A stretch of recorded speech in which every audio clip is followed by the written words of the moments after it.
What's up, everyone? For any of you watching who might still be in high school and are thinking about continuing on your rowing journey in college, or if you are parents of a high schooler who is thinking about continuing on in college or really wants to continue on in college, then this video is for you. Now, a couple things I want to preface today's talk with, which is first and foremost, I have absolutely no regrets about my college rowing experience. I'm very, very grateful for the opportunity I had to row at a high-level college program. Now, that being said, it was not without its challenges. There were quite a few emotional highs and lows. I'll start, I guess, with my kind of the end of my high school experience. So actually the summer before my grade 12 year, knowing that my preference was to stay on the West Coast and be closer to my mom, I visited the Cal Berkeley and Stanford coaches. At that time, Cal Berkeley was a much better program. And I don't think, to be honest, that the coaches were even that interested in me, just based on my ERG score coming out of high school and the fact that they were drawing from a massive pool of international talent as well, because they had scholarships. So that conversation didn't really go anywhere. But the Stanford freshman coach was at least interested and wanted to stay in contact. I applied early to Stanford, so I actually submitted my application sometime in September or October, and by applying early, I could find out by December if I got in or not. And during that time, that fall of my grade 12 year, I was in touch with Stanford's freshman coach, Coach Albin, John Albin. I would talk to him on the phone, I want to say maybe once a month, just kind of check in, let him know how my training was progressing. And he did the best he could to keep me updated on the applications process. Now, he did say several times that they would do what they could to influence the admissions process, but again, because it was not a scholarship sport and rowing was, in the grand scheme of things, relatively small fry in the athletics world at Stanford, they might not have much sway, if any. So just to set my expectations accordingly, I did have to nail my SAT and have really, really good grades. And we stayed in touch that fall. And then come December, I got the decision and found out that I'd been accepted. So it was a bit odd because, unlike most of my classmates, I knew where I was going to college already by Christmas time. So long, suckers. I don't remember having any particular training plan the summer before I went off to college. I showed up to campus that fall really not knowing what to expect, and very quickly realized that college rowing and training was a lot more intense than anything I'd ever experienced in high school. Just the volume of training, the intensity of training, the frequency of training was orders of magnitude greater than anything I had done to that point. And so that first fall and winter of freshman year, it was a big adjustment period. And I struggled immensely academically my freshman year. I was my high school salutatorian, so I'd always been a good student. My freshman year, my GPA was 2.6 or 2.7, something like that. It was not good. Oh no, I can't believe it.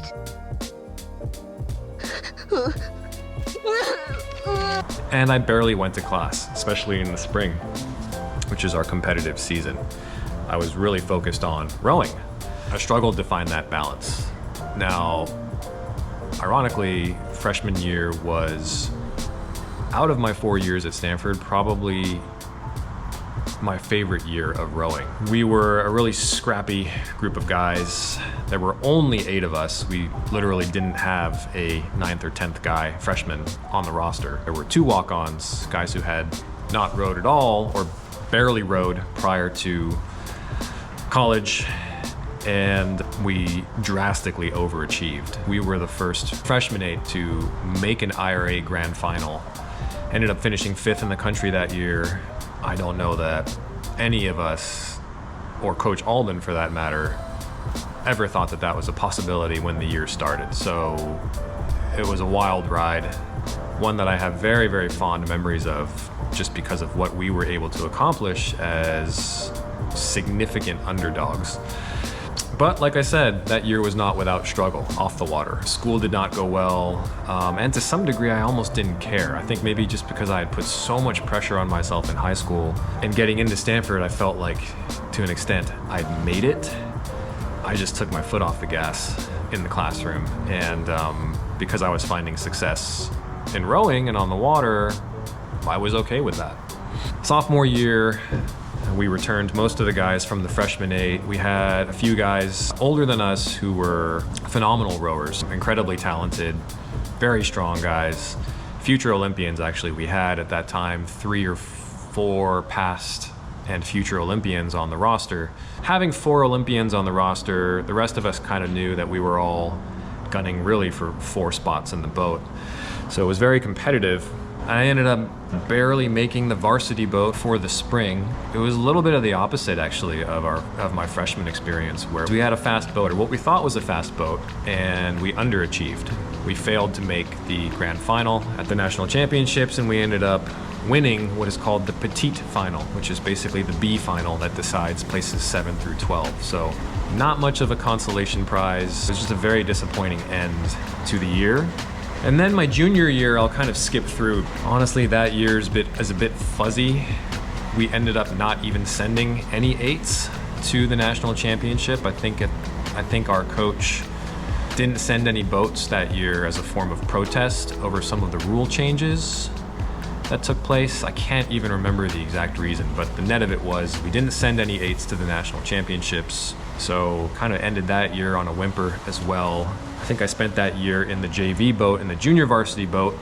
And then my senior year, we were fortunate, even though we graduated a number of guys who went on to the Olympics, we had a few up-and-comers, guys who were younger than me, who were also incredibly talented, very gifted rowers, a couple of whom also ended up going on to compete in 2008 and 2012. Very competitive year to try and make the varsity boat. Our team never had a lot of depth on the roster, and by that I mean we were able to put together pretty fast varsity 8s, and we usually had 9, 10, maybe 11 guys who were capable of rowing in the varsity 8. But after that 10th or 11th guy, the drop-off was pretty steep. And so when we did have junior varsity boats, they typically weren't that competitive, and we would get absolutely smoked by other programs that had much, much deeper rosters. A lot of the big names in the rowing world will often have enough guys to field 3rd varsity or even 4th varsity boats. A lot of guys. We didn't have that depth. And so my senior year, I was in the JV 8. I was basically the 9th man, and that was actually the fittest I'd ever been. I was certainly in the top 8 erg scores on the team, but just couldn't put it together on the water for whatever reason. And so I was the odd man out that year, and the varsity ended up actually finishing, I think it was the highest finish we had ever achieved at the national championships. They finished 2nd that year, and I raced in a much smaller event. It was the varsity 4. It's usually reserved for guys who don't even make their 2nd varsity boats. So I raced in that category, and we just got absolutely demolished. So I think my boat finished overall 17th or 18th that year. So to having gone from freshman year, or being one of the top 5 freshman 8s in the country, to my sophomore year racing in the varsity boat with a bunch of Olympians, to then junior year not even going to national championships, senior year getting annihilated and finishing almost dead last, racing against other programs, 3rd varsity guys. It was a pretty depressing arc to my college rowing journey, and I had a lot of mixed feelings. I was, obviously thrilled for the guys in the boat who placed 2nd. Several of us had rowed together since freshman year, and were in that freshman 8 and had been on that journey together. I'm not gonna lie, part of me was really envious and jealous, right? Like, these guys had obviously put in the work. There wasn't anyone in that boat who shouldn't have been there, who didn't deserve to be there, but it was really hard for me to miss out on that. I remember actually, after finishing my race, where we almost DFL'd, I just remember sitting along the river by myself. I walked somewhere far away from where the rest of the team was. I just remember sitting by myself on the side of the river and just crying for a while, because that was not how I imagined my rowing career coming to an end. I knew that would be the end. Unlike some of my teammates, I wasn't talented enough to take my skills to the next level. It was just a very hard way to go out. You know, like I said at the beginning, I have no regrets. You can't dwell on the, should'ves, could'ves, would'ves. I think it played out the way it was meant to. Now that I've gotten my story out of the way, some thoughts for anyone considering rowing in college, or if you know somebody, you have a loved one, child maybe, who's considering it. There are some obvious positives. It was amazing, as someone who is a self-described introvert and not necessarily the most sociable person, being part of a sports team gives you, an instant social network the day you set foot on campus, right? You're immediately thrust into an environment where you're with however many dozens of guys who all have a shared common interest. Another thing too is, depending on the work you put in, the coaching you have, you may reach levels in the sport that you honestly never thought you would. I think it was my 10th grade year, maybe 11th grade year in high school, where I think we were doing 20-minute pieces on the erg. And I just remember someone saying, oh yeah, elite rowers, they're able to hold whatever pace for 20 minutes. And I just remember thinking in my head, like, that is impossible. How can anyone do that? And I remember my coach, I remember him saying something to the effect of, well, yeah, if you think it's impossible, it will be. That stuck in my head, and I remembered that when I was eventually able to come pretty close to, or actually even hit that pace. So you might surprise yourself at what you're able to do if you're in the right environment. And of course, there's the competitive aspect. If you're at a top flight rowing program, you make a varsity boat, you will be racing against guys and maybe even training with some guys who end up competing for their national teams. So just the level, the caliber of competition and training is obviously next level, right? And I don't know that I appreciated it that much in the moment, but looking back on it was really, really special. Just getting to be around guys who had reached, or who would reach, the pinnacles of the sport. I think the last thing I'll mention, and that really helped me, was just the sense of confidence that I found through the sport. And I'm not gonna lie, there's definitely an element, I think when you're an 18, 20-year-old kid, there's an element of, hey, I'm a part of this sports team, like, look at me, there's a little bit of, like, you wear your Stanford rowing or your Stanford athletics kit, your track suits and all that stuff around campus proudly, because it takes a lot of hard work to be both a good student and a good athlete at a school like that. And so I definitely found a lot of confidence in that, a lot of which I think I've taken with me into my adult life. There are certainly some realities to be aware of, not just with college rowing, but likely with other sports as well. First and foremost, it will take a lot of your time. So in high school, we had 5, maybe 6 practices a week at most. In college, 9 months of the year, we were training 9 times a week.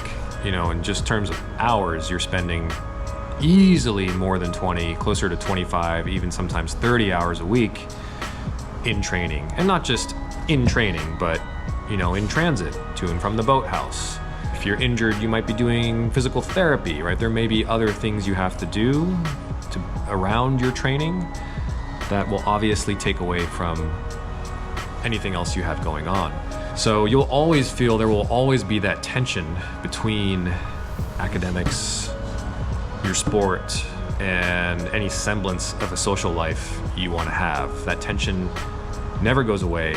It's always there, and I think each person has to find their own balance. No one's going to find that balance for you, generally, right? It's up to each individual to figure it out on their own. Most top-tier rowing programs are in schools that have pretty robust athletics programs overall.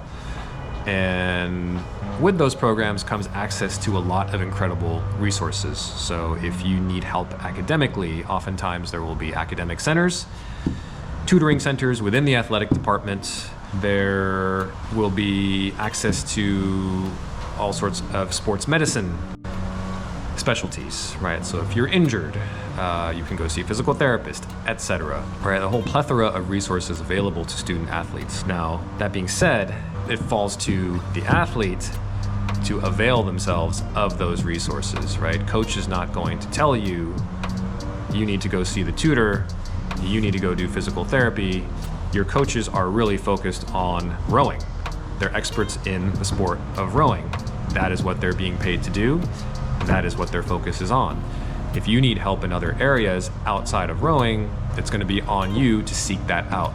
As an 18-year-old, when you're used to having your parents around, perhaps, to nudge you in certain directions, you now don't necessarily have that person there day to day looking out for you in the same way. As is the case in large high school programs too. College programs generally are just simply too big. There are too many athletes for the coaches to tailor training plans on an individual basis, right? Generally, we were all doing the same training program. We were all, for the most part, trying to even hit the same numbers without taking into account physiological differences. I think it was my sophomore year, we got heart rate monitors for the entire program. Personal variances in max heart rate were not taken into account at all. And so we would all be strapped up with the heart rate monitors. And there was one teammate of mine in particular whose maximum heart rate, for whatever reason, like going full tilt on the rower, never really got above 160. And so our coach would be saying, hey, you guys got to be in this heart rate range. We would all be chugging along, and my teammate would be just absolutely gassing himself out, pushing himself to the max, obviously struggling to get his heart rate to the level that coach was demanding, and coach gave him a hard time about it. Even though we had the tools to be able to personalize and individualize training a little bit more, we didn't take advantage of them. So I think that's just an example of how, and I think even to this day, by and large, you're going to see in college rowing programs the same training plan really being applied to everyone. It's also good to just recognize that rowing programs generally are very expensive programs to run that generate hardly any revenue, if at all, for the schools. Which is why, sadly, you see some schools cutting rowing programs over the last 5-10 years. What that also meant for us was that we didn't have access to necessarily all of the same resources that the other big ticket sports did. So for example, the basketball, football, I'm sure some of the other teams as well had access to a special dining hall where they would get different types of meals, maybe they're higher in protein or whatever, but they had access to that, and we did not. Right, there were certainly some other perks and benefits that the big ticket sports got that rowing and some of the other small fry sports didn't. So I do, on that note, want to give a big thank you to the Stanford football, basketball, and any other revenue generating sports for doing what they do, because without those programs, we wouldn't have been around. And we're also heavily funded by donations too. Now, if I could go back and tell my 18-year-old self to do one thing differently to prepare for college rowing, I would say more time on the erg. Very simple. More time on the rowing machine. That was the biggest shock to the system transitioning into college, was just the sheer volume of work we did in total, right? Much more on the rowing machine, but even on the water as well. So just getting that volume up, getting used to spending time on the rowing machine. So for any high schoolers out there watching this, if you're thinking about, you're planning on rowing in college, best thing you can do is the summer before, put in the mileage on the machine. I want to acknowledge that a lot has probably changed in the 20 years, or almost 20 years since I finished college, but I think the basics are still the same, right? It takes a lot of time, a lot of hard work. It's not something you can really half-ass your way through, certainly not if you want to be competing at the highest level. Ultimately, you really need to love the sport, because if you don't love it, or at least love parts of it, it'll be a grind. It's an amazing opportunity, and if there's anyone watching out here who's considering it, best of luck. Take care of yourselves. Keep chasing. Peace.